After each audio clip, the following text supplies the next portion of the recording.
Hello and welcome everybody to the latest edition of Midweek Matters. Charlie, we are back to 3 shows a week. Very exciting times. We just recorded the first interview and we're recording another one tomorrow. It's going to come out Sunday. Your man, Shane Richardson. Yes, we're going to be talking all things Tigers. Excited to get into the weeds with him on what's happened and what will be happening there. He's sort of become arguably the closest friend of the show now. Is he the first person we've had on for the second time? No, Cam Serraldo. Cam Serraldo, that's right. Fuck. Don't even remember our own show. Oh, well. Before we get into all things the show, actually, no, we'll go a bit of the structure. We'll tell our fans what's coming up. Yeah. Because we had Wade Graham and Aaron Woods talking all things 2017 World Cup. So it's what happens on tour. So we're going to be dropping them midweek. Yep. We've got a few in the pipeline. It's not going to be each and every week. There'll be sometimes it'll be the tour show. Sometimes it'll be Jam and Cheese. We've got a couple that we are yet to record. Yep. Very interesting. They're really good shows. I actually think that one we recorded with Woodsy and Wade is one of the best podcasts we've done because you get that insight. Like, I mean, anyone that's listening, you know, when you go traveling with your mates, just stuff goes crazy. It's like that, but they're basically on tour playing footy. But there's so many great stories. I mean, like, even not to spoil it too much, but like I forgot that Cam Munster got sent home from that trip, and the boys go into detail of that, of how him and Ben Hunt had a disagreement on a night out, and it's really funny. Yeah, it's good stuff. Look, I was on the wrong end of the scoreline in the final, but it was great to sit and chat with them, and hopefully we're going to get an English perspective as well. So we've got that coming up. And also thinking about the 2003 Rugby Union World Cup for a couple of Wallabies coming through to talk about a home World Cup. Yeah, because it was a big influence, a big rugby league influence. Yes, of course. So Matt Giddo, Matt Rogers, Matt Rogers, Wendell Saylor, Lottie Takiri, they all went over. It's good. It's a good concept, and hopefully we get a few more done before the season starts. Yeah, fingers crossed. And we've also, for those of you that don't know yet, we've got the hats available. Thanks very much to everyone who bought one as well. Don't they look great? They do look fantastic. What would you rather have than a hat with a ginger face? So there's still, I think we've still got a few left, but they are selling very quickly, so we will run out soon. So if you do want to get one, jump on the buyaround.com. And we really appreciate everyone who's bought one. Yes, we really do. Thank you to all our loyal listeners and viewers. And don't forget, because we had our live show last year. If you buy a piece of merch, you get the first tickets to the live show. And our plan is to do, I think this isn't confirmed yet, but there's going to be hopefully about 4 or 5 live shows this year. That is the plan. That's the plan. And mainly around like Magic Round, State of Origin, Grand Final, sort of the big events. So stay tuned for that. But if you do buy a piece of merch, you do get a first invite. And that's what happened for the people who were in Brisbane for that first show. Most of those people who came along, people who bought merch. It was amazing, that live show. It's worth getting a hat just to get yourself in the mixer for the live show. Of course, because it's all included. Free drinks, free food, everything. So it's a great package. Yeah, it's a great package. And plus you get to see James Graham. I'd rather be sat in the crowd drinking. Maybe we should pre-record just play it on the screen. And then I can sit with the punters. Yeah, good idea. Enjoy myself. But also, I'm excited to hear more about this year, about your acting debut as well. Looking forward to hearing more about that. I thought you'd forgot.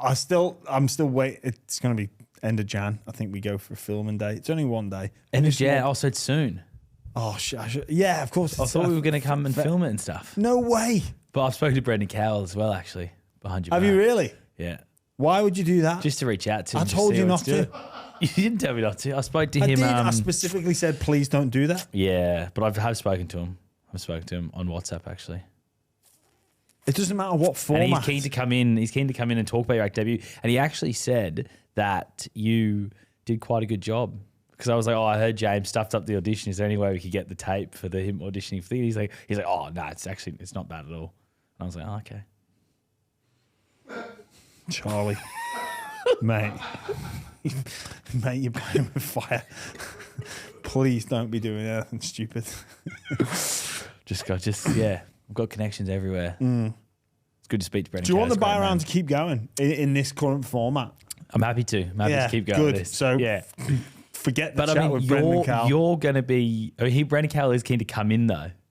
Yeah, and talk, and maybe we could do it in a way where it's like once you've done your scene, like reflective notes, like well, you could have done this, but I'll happily talk about it after. Okay, yeah, but not prior. not Matt. We'll Pryor, see. We'll see no. what happens. We'll see what Brendan's up to because he might just be walking past the studio one day. But bro, what are you doing here? Come on in. Yeah, I think it's best to get it out the way before any sort of Triple M commitments begin, because then it's yesterday's news. Yeah. We don't need that coming up in other shows with other personalities to completely tear shreds off me. That is true. But yeah, back 3 shows a week. Looking forward to it the year. But we should talk about some rugby league news. Well, before we get into the rugby league news, Yes. it's been a long time since we've been together. It is, yeah. How are we, Charlie? I'm good. How are you? I'm good. I'm good. Bit of cricket action. But yeah, been working on the cricket. Yeah, which has been Been fun. working on the cricket, and you end up at in Botham's house. Yeah, I was at Ian Botham's house. He lives in Melbourne, so he's there 6 months of the year in Melbourne, 6 months back in the UK. He had a little barbecue, so we all went over there because he's part of Triple M's cricket coverage. You got a bit drunk, didn't you? I was wasted. Actually. At that. I mean, no judgment here. The people I've worked with have started calling me Charlie Red for like drinking red wines. Charlie Red instead of Charlie White. I see what they've done there. Very creative. But no, it was good fun. It's good fun. Yeah. His granddaughter was there. His daughter was there as well. They put in a little cheese spread for us. Pizzas were ordered. Glenn McGrath was there. Ooh. Nate. Oh, Merv Hughes. can I Mark just pass Taylor. it? Yeah, well, actually, you guys brought it up before we came on. Yeah. So, yeah. So I What's thought, Beefy like? he's a great man. Sweetheart. Like, really nice guy. Sweet. A sweetheart? Yeah, I sweetheart, was about yeah. to segue into some. You describing a man as a sweetheart? Yeah, like he's like an older man, so he's like kind of a bit more quiet. He's like kind, sort of Don't gentle. say He's kind of like sweetheart. gentle. But I feel like his sweetheart's That's he's an old school term for I married my childhood sweetheart. Like, that is a bit weird. No, I don't know. But Yeah. I think if you meet him, I think it makes sense. I think he's just a bit of a sweetheart. Okay, well, I'll He's like reserve judgment. I'm not going to call Ian Botham Yeah. a sweetheart. Maybe if I meet him, but Botham Wines, he has his own winery as well, or has his own wines here in Australia. Botham Wines, you get them at Liquorland, and that they put that on for us as well. The Botham Wines, they were very good. yeah. Red, he's got Chardonnay as well, which was great. One of my favourite office scenes that where he starts talking about Ian Botham, because Beefy will happily say, "That's what I think of your selection policy." Yeah, I've hit the odd copper. Yeah, I've smoked the odd doobie. Brilliant. But that's good to. Yeah. I got back from Thailand myself. Yeah, A couple nice. of days ago. It was good. Yeah, you there for New Year's Eve and stuff as well? Yeah, New Year's Eve was there with the family. It was good fun, nice and relaxing. Yeah. You have your in-laws, it was a full family. Yeah, full family thing there. It's funny, like, you come back with different things. Yeah. Different, like, food there, obviously fantastic, like, amazing food. They've still got the plastic straws going. Good. And you know what? Kind of miss them. Yeah. Depends what you can still get a plastic straw here in some places. I don't think you can. You know what I've started doing? Because I get nice long black. Just screw the straw off, just drink from the cup. Yeah, you don't need it. Like, Yeah. But I was thinking about this. So in Thailand, obviously they're doing their thing, environmentally, whatever.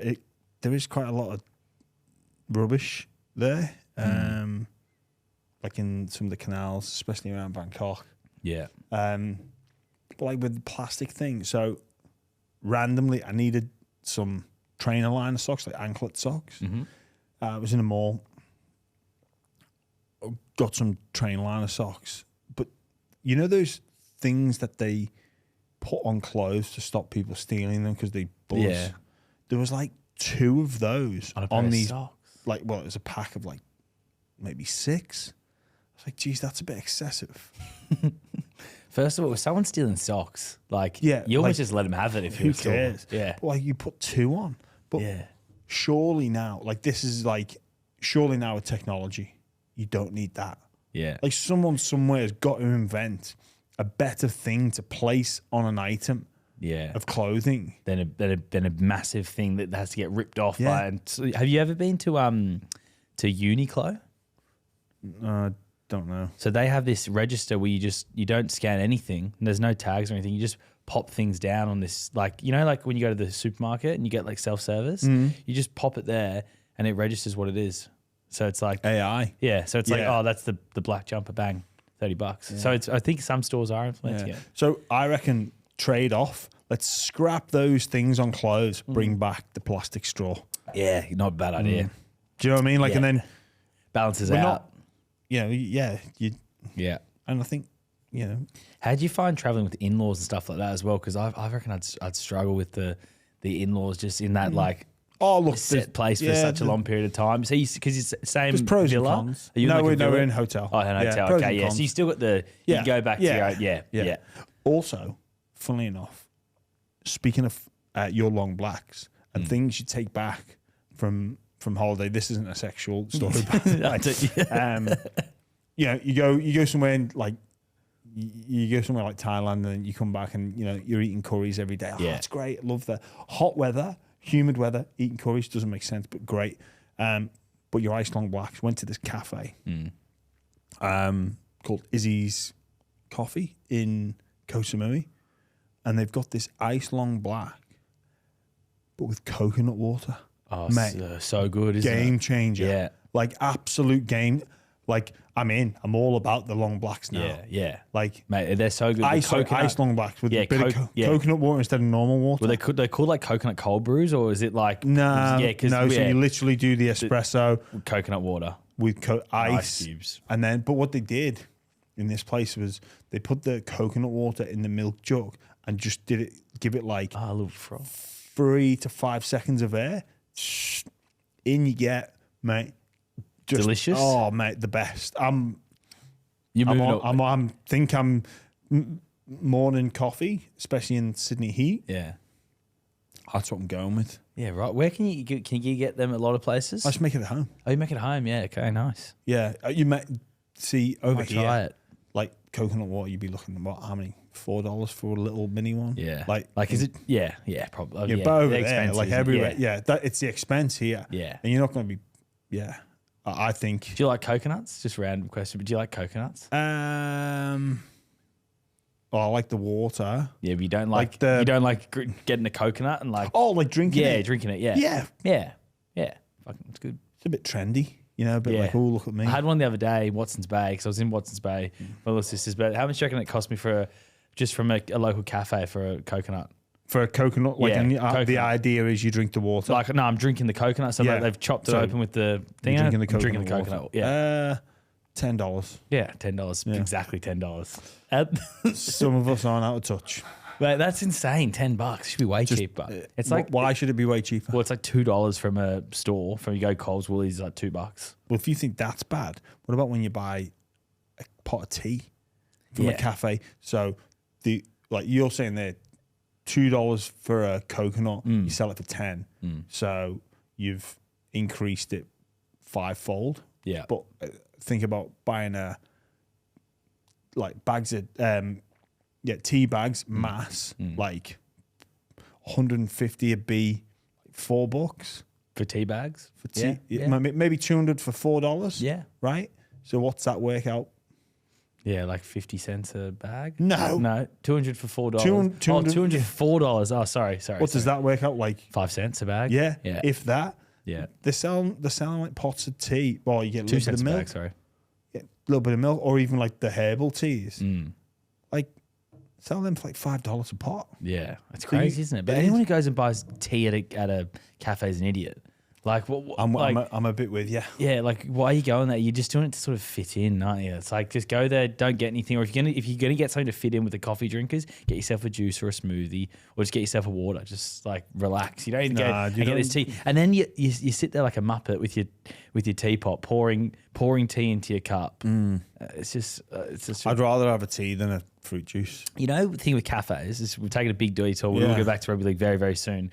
But the thing with cafes is like people talk about the cafes industry struggling a bit.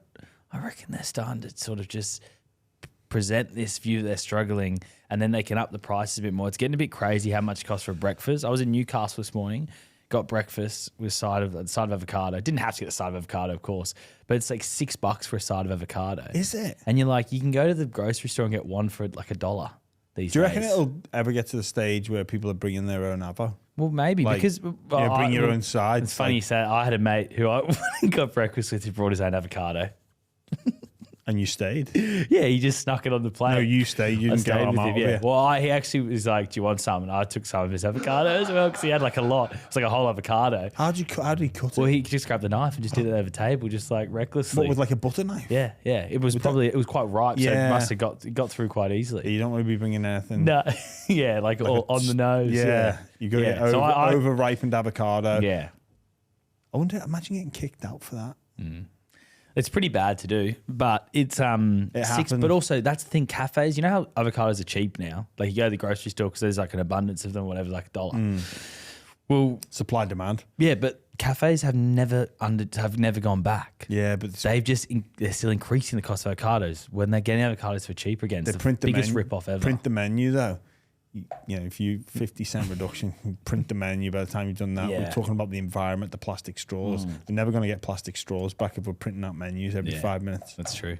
I am QR code. joking about bringing back the plastic straws, by the way. It is just a joke. We're just going to take a quick break to talk about friends of the show, AG1. Now, taking care of your health isn't always easy, but it should at least be simple. That's why for the last 2 years, I've been drinking AG1 every single day, no exceptions. It's just one scoop mixed in water once a day, every day. And it makes me feel energized, focused, and it really takes away that mid-afternoon slump that I used to suffer from. It was awful, but now thanks to AG1, it doesn't happen. It delivers my daily dose of vitamins, minerals, pre and probiotics, and more. It's powerful, healthy habit that's also powerfully simple. Healthy aging shouldn't feel complicated. The thought of taking multiple supplements, pills, protein powders, etc. sounds exhausting, but just one daily scoop of AG1 covers my nutrient gaps and supports my mental and physical health without any hassle. In just 60 seconds every morning, I know I'm giving my body what it needs and setting up sustainable habits in the long run. We are so grateful to have AG1 as a partner of the show. And if there's one product that I had to recommend to elevate your health, it's AG1. That's why we've partnered with them for so long. So if you want to take ownership of your health, start with AG1. Try AG1 and get a free 1-year supply of vitamin D3 and K2 and 5 free AG1 travel packs with your first purchase exclusively at drinkag1.com/buy round. That's drinkag1.com/buy round. Check it out. Rugby league. Yes, league. there's been a fair bit happen. Nothing too crazy. Obviously, I think first place to start is the Tigers. Lots of change there. Yeah, Scott Fulton obviously sacked last week. He was the head of recruitment for the Tigers. And then you've got the big news that Tigers fans will be absolutely stoked about. They got Jerome Luai for 2025. Huge statement. Massive good news story for the club that obviously they've landed Api Coruscant before, but this is a big deal. This is a big deal to get Jerome Luai, the most sought after player on the open market, and he's chosen to go to the Tigers, and I think it speaks volumes it's a real signal of intent for where the Tigers are at. It's still 12 months away, and there's plenty of football to be played, and we'll get in. The Tiger squad will look a little bit different come season 2025. But huge news. For the Paid Tigers. a lot of money to get him there, obviously. Yeah, well, $1.2 million a year. They had to, yeah. But I don't. You know what? The 1.2. I don't think it's that bad. Yeah. Like they've not had to make him the highest paid player in the game. No. Which, for the Tigers to land the marquee, they were offering people like Latrell Mitchell to become the highest paid player in the game, and he still didn't go. So they're not even at that point. Yeah, but they've still got him. And compare Latrell Mitchell, Jerome Luai, but still, this is a massive signing and beat off the competition. From other clubs as well to get him. What'd you make of Scott Fulton being dismissed? There was obviously a lot of chatter last year about him and Benji not seeing eye to eye. And Shane Richardson, when he came in, I think it was one of the first questions he was asked in the press conference was about that relationship. And he sort of said, I got to actually speak to both parties and see what the deal is there. They got the Luai deal done, and then Fulton was let go pretty much straight away. I can't imagine Fulton had a huge role to play in the Luai deal, just because I assume he would have maybe been aware the writing was on the wall from a bit. These things just don't come out of nowhere. And Benji was, by all accounts, the one that drove this Luai signing. So it's probably not a massive story for the Tigers losing Scott Fulton. If anything, it could be a great thing for the club. Yeah, I reckon for someone like Scott Fulton, you go, well, he's gone under there and maybe expectations weren't met, and obviously the decision makers have changed, and I think based only off what I've read and what I've been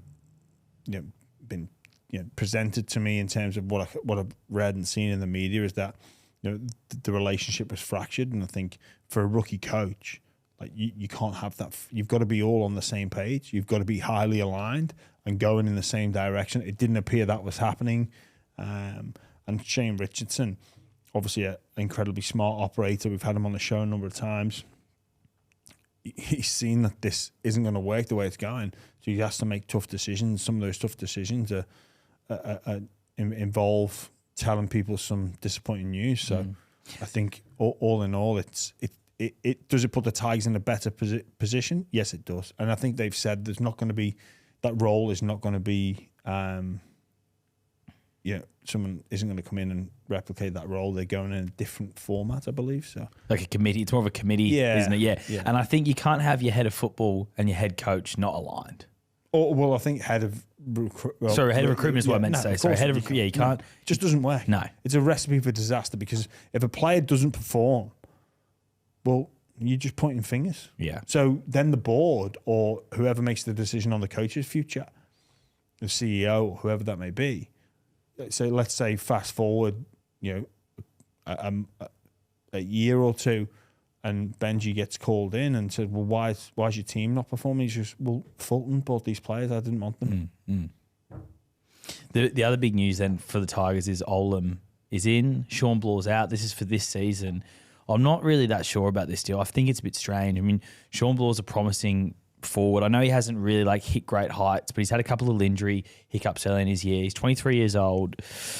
I just think he probably suits the Tigers' timeline a bit better. I mean, Olam's 30. They've signed him on a 3-year deal. The Tigers aren't going to be competitive for the finals, I don't think, in the next few years. And I think it's such a strange decision to let a young forward go. Maybe they've seen enough in him and said, he's not what we're looking for. But when the Melbourne Storm put their hands up and say, we'll take this player, it's a bad sign, I think, for the Tigers. Yeah, look, I think it's a big boost for Melbourne Storm. They were, probably a little bit light on forwards last year. I think that was an area that they spoke about addressing. So big tick for them. I think in terms of Justin Olam, it wasn't that long ago where he was Dally M Centre of the Year and was 2021 was putting the fear of God into opposition halfbacks or fullbacks when they were sweeping out the back, and he was coming for you. Obviously wasn't fitting in at Melbourne towards the back end of last year for whatever reason.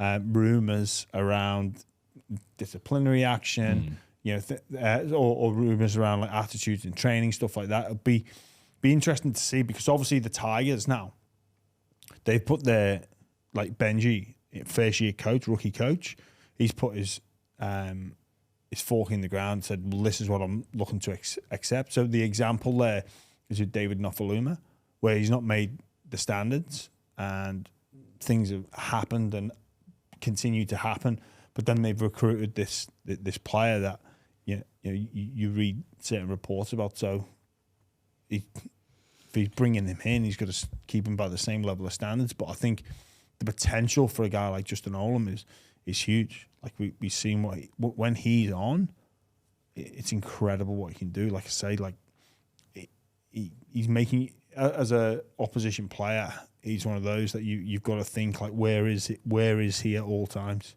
If we're running this shift play out to his edge, all right, well, I've got to be ready, because when he gets you, he gets you. And they haven't really had a strike centre for a while. They haven't really had many strikes outside backs, the Tigers. It is a position that they were missing.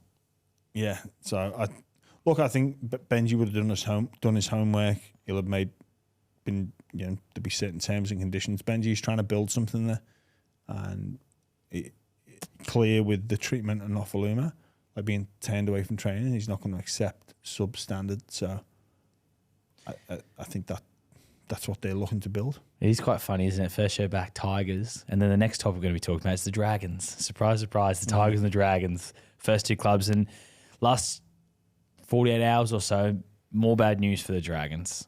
They've lost Corey Allen to an ACL injury, and then the biggest sort of news is that Ronald Volkman, who they brought in from the Warriors very recently, he was released from a 2-year deal at the Warriors, take up a 1-year deal at the Dragons. Now it's come out that there's some issues with his shoulder. Basically got some screws from a previous shoulder surgery loose. And he's going to miss 6 months, it looks like, because he's got to get surgery. And the Dragons have now torn up whatever agreement was there, and now he's left in limbo without any club. I really feel for Ronald Volkman here in this situation. And this isn't like a go at the Dragons. This isn't a go at the Warriors. You've probably got to look at the management and also look at the rules. I don't know if this should be allowed to happen. Go from a 2-year deal to a 1-year deal? Is that what you're thinking? That's one aspect. So I think that sets a dangerous precedent. So say for example, with Adam Fanua-Blake, who's asked for an early release from the Warriors, he had to be paid the exact deal that he was on, minimum. So obviously, I think some clubs offered more. I think it was the Dragons, incidentally, that offered more. He elected to go to the Sharks for what he was currently on at the Warriors. But he couldn't sign it for anywhere for less. He had to have that deal. So it's surprising to me to see that Ronald Volkman has been allowed to leave a 2-year contract to take up a 1-year contract. It's surprising that he wants to do that. I guess he'd go, I'm going to back myself, but also that it's legally allowed by the current rules and regulations. I was kind of shocked to find that out. And then in terms of where this process has happened, he's asked for a release. The Warriors have granted it. The Dragons have picked him up, and then it's been in that cooling off period or a certain time frame where this shoulder injury has surfaced, and then the Dragons have basically said, well, we're just going to register him then. So I feel for Ronald Volkman in this situation. The Dragons were within their rights to play by the rules. Yeah, it's a smart move by the Dragons. This is where I feel sorry for Ronald Volkman, because who pays for his surgery that he needs? Like, I think that would still be covered. This is where the RLPA should step in. It is where the RLPA need to step in and say, like, but also where does he do his rehabilitation? I think for the Dragons, it's like, well, we don't want this guy on. He's basically going to be a drain on resources because we're not going to see him play, and physio time and conditioning time, trainer time, all that sort of stuff can't be not wasted, but allocated to him. Because we've got our own issues. And it's a top 30 spot that they need to free up to try and get someone else. They've already lost Amon. Now they've lost Corey Allen to an ACL injury. Their Dragons players dropping like flies. They need all the roster spots they can get. Yeah, they do, and I imagine they'll be in the market still. Looking for players that will become available, which they often do, and sometimes there'll be late movement. But I think it's such a strange situation, this one with the Volkman. I can't recall anything like this ever happening, but it's certainly something that the RLPA should be tackling. It's funny, it's not funny. The Warriors CEO's come out and he sort of basically said the Dragons have done their due diligence. So they've washed any responsibility with the Warriors, because with the injury, he did his shoulder, I think, towards the back end of 2022 in training. It was mentioned in the NRL physio did like a timeline of his injury, and he did an injury, but he didn't go get a scan on the injury. So he just sort of did it. His shoulder was a bit sore, and then when the Warriors gave the Dragons the medical notes, sorry, in 2023, 2023. Apologies, yeah. They gave when the Warriors gave the Dragons the medical notes, it was like bit of shoulder soreness. But they didn't, because he didn't get the scan, they weren't aware that he's got the screws loose. Ronald So he's Volkman. already had, but if he's got screws in there, Yeah, he's had surgery previously. Yeah. I'll check what year that was, but I think that was 2022. He had the surgery while he was at the Warriors, but I'll double check. But it's not the Warriors' fault, and I think some of the blame has been sort of pointed at the Warriors, but it's not their job to, do all that due diligence on the Dragons' behalf. If he's got a shoulder knock and they've said, oh, yeah. So here we go. So it's December 12, 2022, so a few weeks ago. Contact injury at Warriors training. No scans reported. So he did his shoulder at Warriors training, but he didn't obviously deem it. Either Volkman himself was like, that's sweet. Yeah. Don't even worry about that. And then on December 24, so 12 days later, he requests a release and was granted that by the Warriors. Yeah. And then in Jan 2, the Warriors provided the Dragons with a medical report indicating shoulder irritation. And then Jan 3, the Dragons announced the signing. And then Jan 4, Volkman trained with the Dragons in non-contact. And then Jan 5, had a scan, revealed loose screws, and the contract's terminated. In 2022, he had shoulder surgery, Anthony's saying. So, yeah, I mean, look, you got to feel for Ronald Volkman. And, yeah, you could look at it and go, I don't know if it's anyone's fault. Like, I'm sure Volkman's looking for someone going, yeah. How have I ended up in this situation? How have I ended up with a 2-year contract? Yeah. And now I've got nothing. Yeah. And I've just moved from New Zealand to Sydney. Yeah. So where am I living as well? Yeah. He just I think he's moved in. originally... he's Roosters junior, wasn't he? I think he might have played for the Roosters junior side, yeah. I think I recall hearing him saying that he was a Bulldogs fan growing up. I'm not sure if he was around that area, but just you got to feel for the young lad that he shouldn't be in that situation where you got your 2-year deal, then it's one, well now it's none, and I guess look, all clubs should be doing some sort of medical, but I think it's on, like we said, it's on the RLPA and the NRL to step in and look after Ronald Botham, because you can only imagine what that poor kid's going through at this moment in time. Well, that's a tough situation, but I want to get 3 things from you that you're looking forward to in 2024. It's the first topical show back. Yes. So we're going to do 3 things we're looking forward to in 2024. It's going to be across anything in the NRL, all NRL related. And do you want to kick us off then with your first one? Yes. First one, I'm going to go the impact of Vegas. Like, I think there's huge potential there to what this adventure in the States looks like. So I'm hoping for a full stadium. Obviously it's been signed for a number of years now that this is going to be a continuation, but the very first one should be amazing. Still don't know if we're going to be there or not.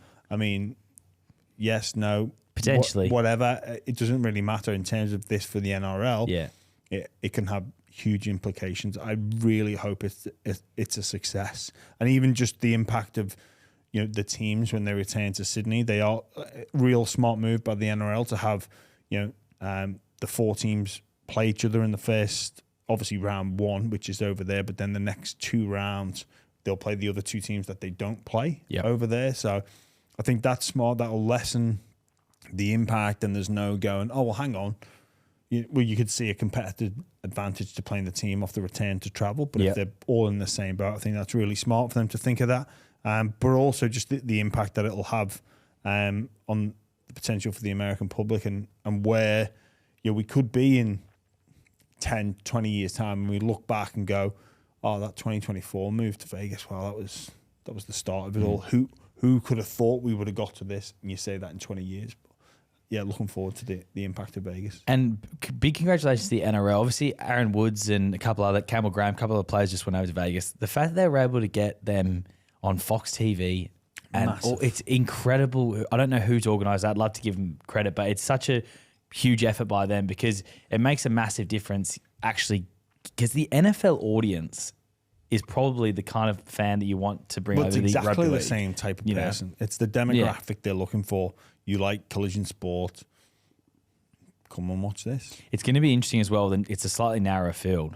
So how that affects attacking. Will we see lower scoring games perhaps because there's not as much space out there? I'm sure they've done their due diligence, the NRL, and looked at it. But I'm excited for it. Can I give you my first thing I'm looking Yes. forward to? It's the return of Bronson Cherry.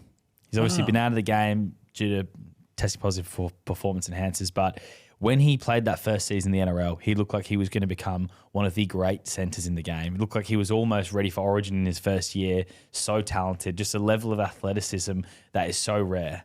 And yes, he might have had performance enhancers when he was in that position, but you look at pictures of him and he's a fit, athletic guy. If I started taking steroids, I'm not going to become an incredible sprinter out of nowhere. No. You've got to have that natural athleticism there anyway, and he's an athlete. And he's at the Bulldogs where last year scoring points was tough, and I think he's going to provide an option for the Bulldogs halves that can make things happen, and I'm really excited to see the return of Bronson Cherry. Yeah, me too, actually. I'll back you up on that. I think he's got the one thing that's or you can't really coach or you can't really affect too much, and speed. He's just rapid. You can do speed work, but you're either fast or you're not. Yeah. And he's fast. And you took Roger Fabry, who's obviously the famous sprinting coach. He just spoke to Bronson Cherry recently, and he has Bronson Cherry as like one of the fastest in the game still. And he coaches the likes of Jason Saab, bunch of other footy players. So I'm excited for that. All right, my second one, debut coaching season, Benji Marshall. That is what I'm really excited to see. Like, he's followed this or started this journey, retired from professional sport, had a great job in the media, had his own show, and he just went, nah, I want to go and do this. And he saved his apprenticeship, and he's front and center now each and every week. And look, I worked a fair bit with Benji, really enjoyed his company, consider him a bit of a mate, and I hope it goes well for him. But geez, it's the real deal. And I think that's something I'm really looking forward to seeing how he handles it, how he handles himself. It's really exciting. What do you reckon it's a pass mark for the Tigers? Charlie. I know it's a tough question. Yeah, I'd need some time to think about that. Because they're not a finals team.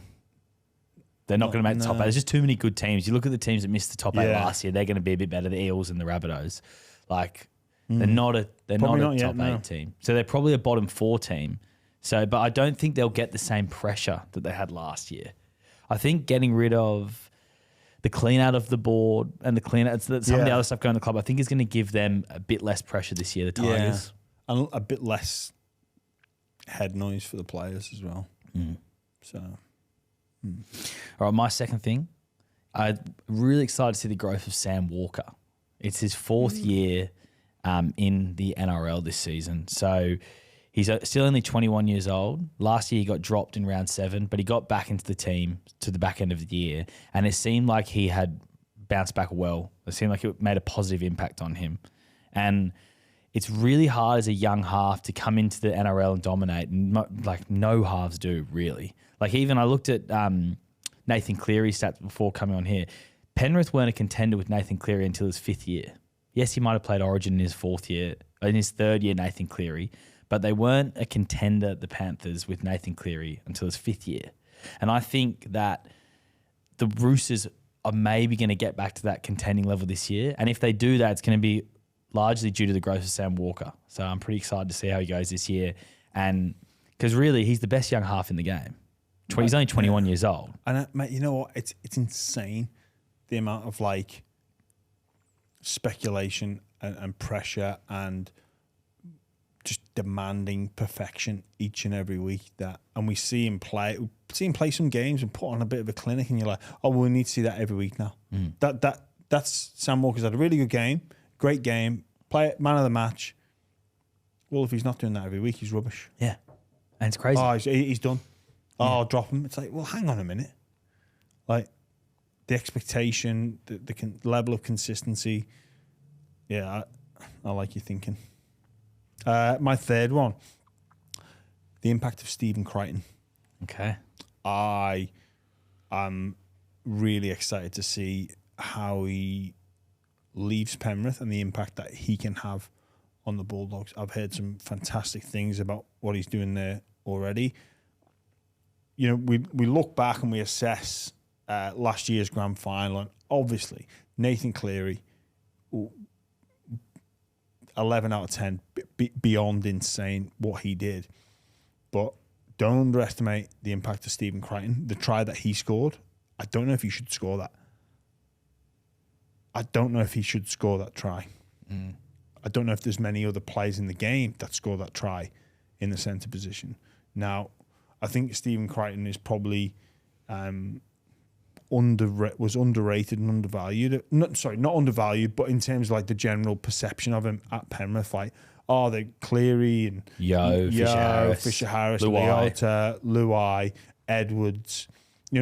Crichton was like, he's a good centre. He's one of the best centres in the game, but I don't think it was like they realised like how good people gave him the credit that he deserved. And he struggled to like really hammer home a spot at New South Wales because they've got to find a place for Latrell and they've got to find a place for Tommy Dvorak. So because of the depth of talent, but I think with Stephen Crichton, like this year, I think he's going to go to an even greater level, and whether he plays at fullback or in the centres, we're really going to see this magnificent athlete just grow and grow. And I think there's big weight on his shoulders at the Bulldogs. It seems as though he's going to play fullback. I know this is I don't know anything about the inner sanctum there, but the all the predicted squads have him at fullback.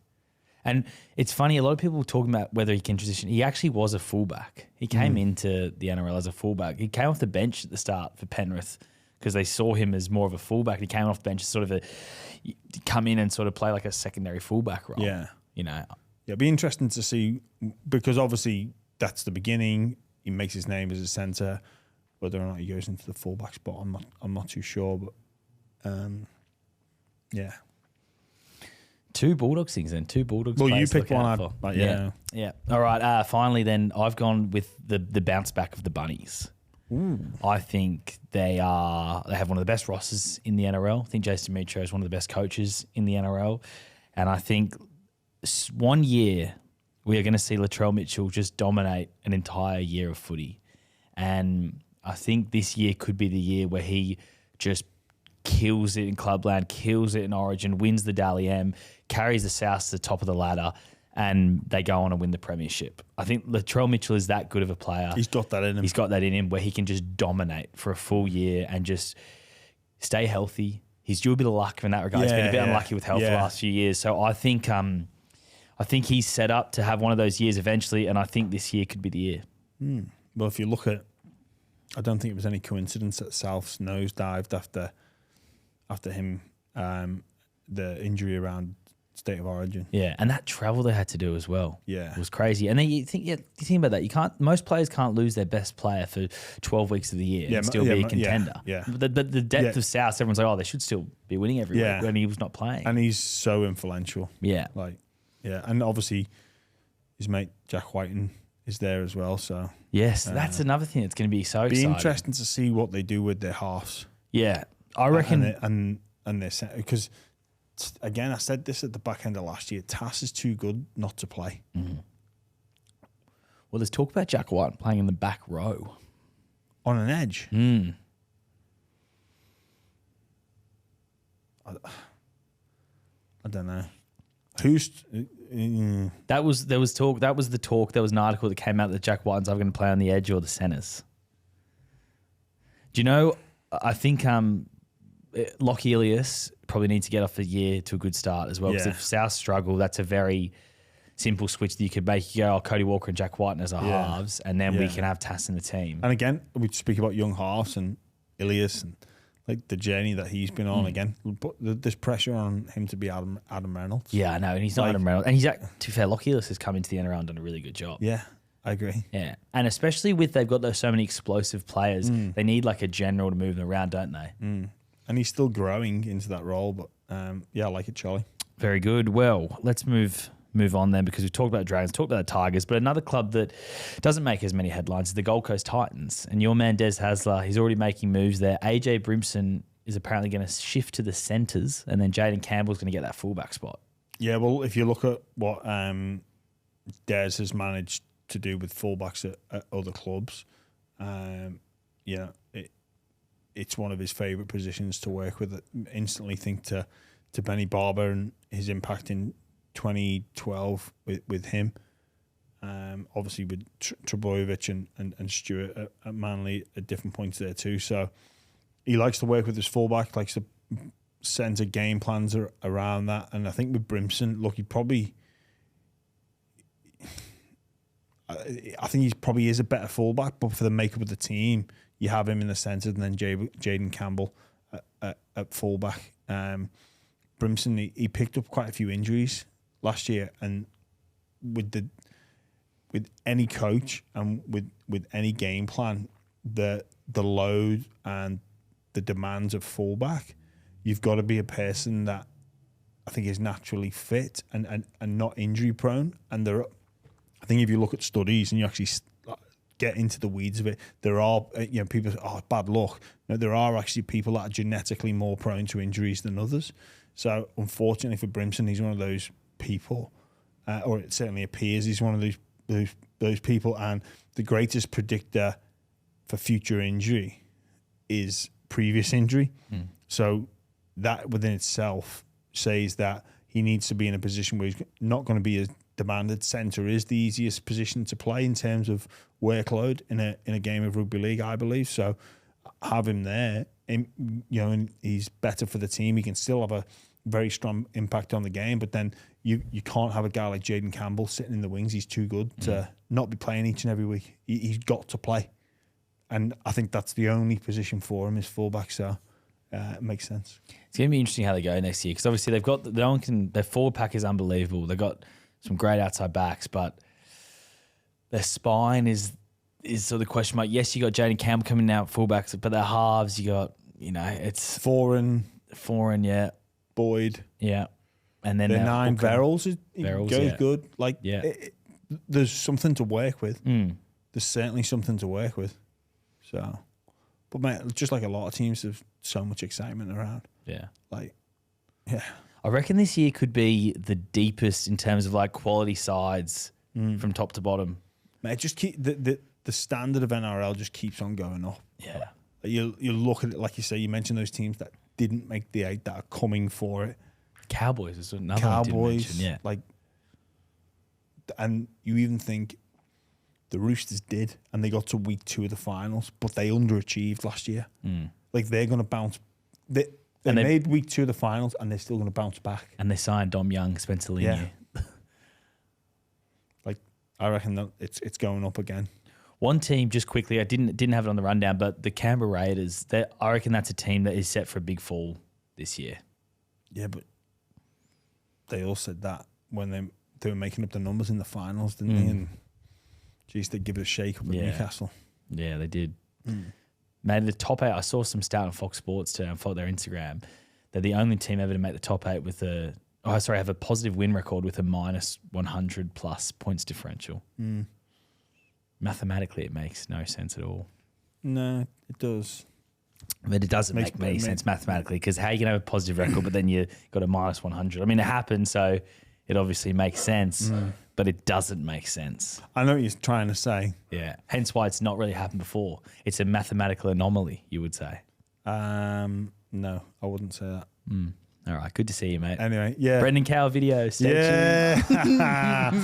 All right. Well, that just about wraps us up. We'll be back next week for some midweek matters, I think. Potentially. Probably Brandon Smith's back next week. Get the cheese back. Just depends if we can get a tour episode for next week. It will be Brandon Smith back on Tuesday episode, though. Fingers crossed. All right. Thanks for listening, everyone. Pleasure to be back. Charlie. See you, Jimmy. See you, mate.